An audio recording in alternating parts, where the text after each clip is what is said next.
En los últimos días se ha publicado ya el detalle de una norma respecto a los pacientes de grupo de riesgo sobre las empresas. Vamos a hablar de ello con Fernando Varela, él es abogado laboralista, justamente para orientarnos respecto a lo que, digamos, ya se ha puesto en papel, ¿no? Porque de eso se veía hablando respecto al manejo que iban a tener los trabajadores que están dentro de este llamado grupo de riesgo, ¿no? Por tener alguna enfermedad preexistente.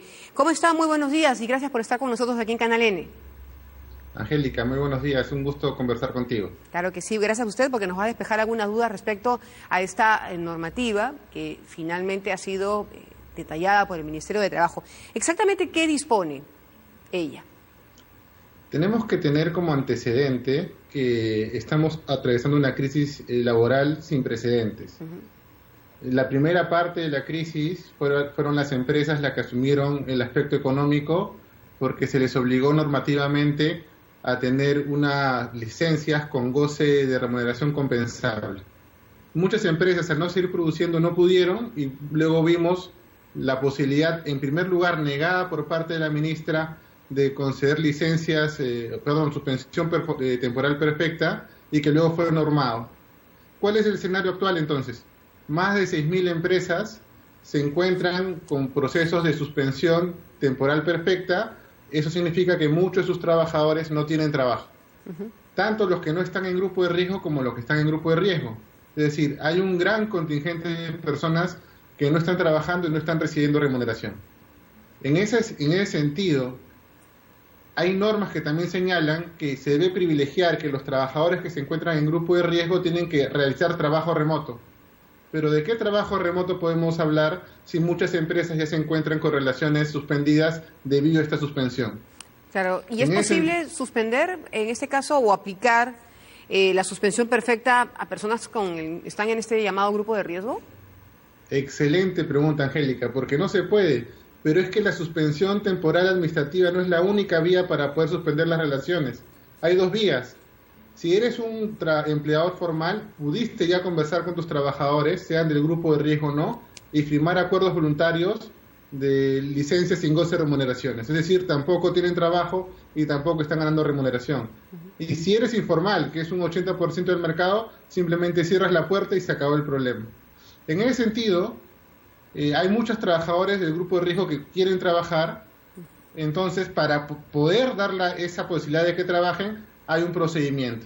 En primer lugar, el trabajador que está en grupo de riesgo, que es mayor de 65 años, padece hipertensión arterial, diabetes, enfermedades cardiovasculares, cáncer, etcétera, debe solicitar por físico de forma virtual una solicitud a su empleador, es decir, yo quiero trabajar. Automáticamente el empleador lo que tiene que hacer es hacer que el médico de la empresa evalúe al trabajador y arroje un informe positivo de que no hay posibilidad de que se incremente el riesgo de este trabajador. Esta evaluación médica, si me permite, ¿es hecha dentro de la empresa por un doctor contratado por la empresa? Recuerda, Angélica, que a partir de algunas semanas todas las empresas deben tener o enfermeras a su cargo o médicos a su cargo encargados de vigilar los problemas relacionados al COVID-19. Una vez que el médico ha hecho el informe favorable, se comunica al trabajador, el trabajador se pone a derecho, no más que se pone a derecho, se pone a disposición del empleador, se le envía una declaración jurada que ya ha sido publicada en el Ministerio de Trabajo, se suscribe y ya empieza a trabajar. Claro. Pero eso no significa que los empleadores con esa declaración jurada firmada ya no deban hacer nada. Sus sistemas de seguridad y salud en el trabajo tienen que ser activados, tienen que seguir vigentes y más aún con estos trabajadores que se encuentran en grupo de riesgo que tienen que estar en evaluación médica permanente. Doctor, justamente es lo que se ha detallado en esta norma, ¿no? Del día miércoles, que salió publicada el día miércoles. Lo que se ha podido conocer es que esto no exonera de responsabilidad, es decir, a pesar de que pasa uno por un examen médico y firma una declaración jurada, eso no exime de responsabilidad a la empresa, ¿no es así? En absoluto. Es más, lo que yo recomiendo a las empresas es supervigilar, superfiscalizar a este grupo de riesgos. Ellos tienen un sistema de seguridad y trabajo, pero este grupo de riesgo tiene que ser también supervigilado. Uno, por el aspecto humano. Son personas que a cierta edad y con ciertos padecimientos quieren seguir trabajando para sostener a sus familias.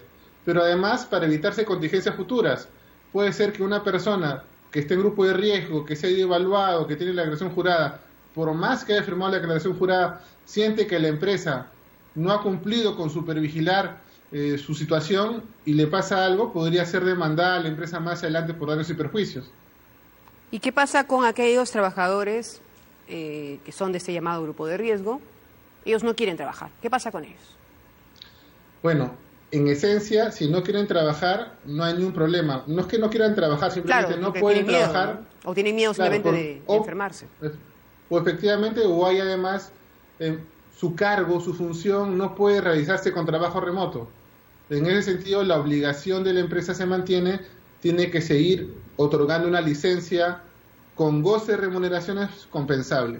El problema, Angélica, es que mientras más tiempo pase, esa compensación va a ser poco difícil de cumplir.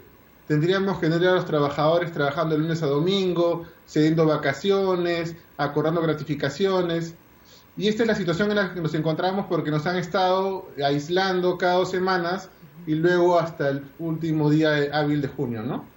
Claro. En esta licencia remunerada, ¿cuál es el porcentaje que se tiene en cuenta justamente sobre la base de la remuneración que perciba el trabajador?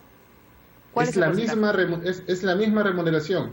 Ahora, también hay posibilidades en las cuales la empresa se pone en contacto con el trabajador o los trabajadores y le informa la situación económica por la que está atravesando. Hay que recordar que en esta situación muy particular, tanto las empresas como los trabajadores se están viendo afectados.